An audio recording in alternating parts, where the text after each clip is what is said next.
Antilia bomb case में जिस प्रकार से चीज़ें बाहर आई है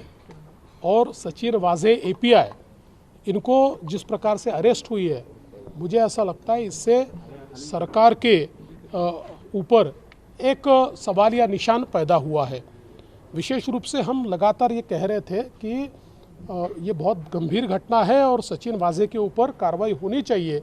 लेकिन उस समय मुख्यमंत्री जी और गृह मंत्री जी केवल उनका बचाव कर रहे थे, मानो उनके वकील हो, इस प्रकार से उस संदर्भ में बातें हो रही थी। लेकिन अब जो चीज़ें बाहर आ रही है ये सारी चीज़ें गंभीर है और मैं ऐसा मानता हूँ अभी तो बहुत कम चीज़ें बाहर आई है और ये तो अभी एक ही एंगल इसका बाहर आया है,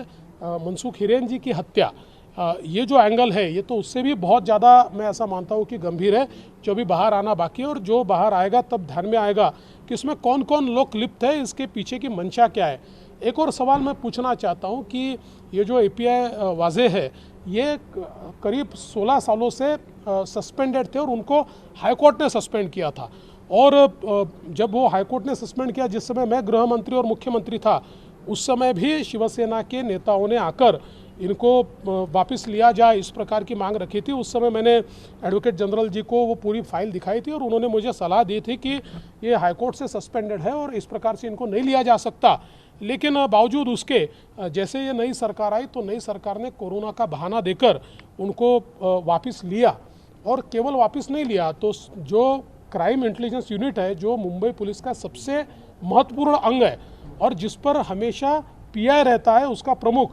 तो रातों रात पीआई को हटाकर जो 16 साल से सस्पेंडेड है ऐसे एपीआई को उसका प्रमुख बनाया गया और सारी जितने उसके बाद प्रमुख केसेस है वो भी केसेस उनको दी गई। और ये भी यहाँ पर मैंने बताना चाहिए कि जिस समय वो सस्पेंडेड थे उस समय शिवसेना में उन्होंने प्रवेश किया था, शिवसेना के प्रवक्ता के रूप में भी उन्होंने काम किया था। तो ये सारी चीज़ें जो है एक प्रकार से केवल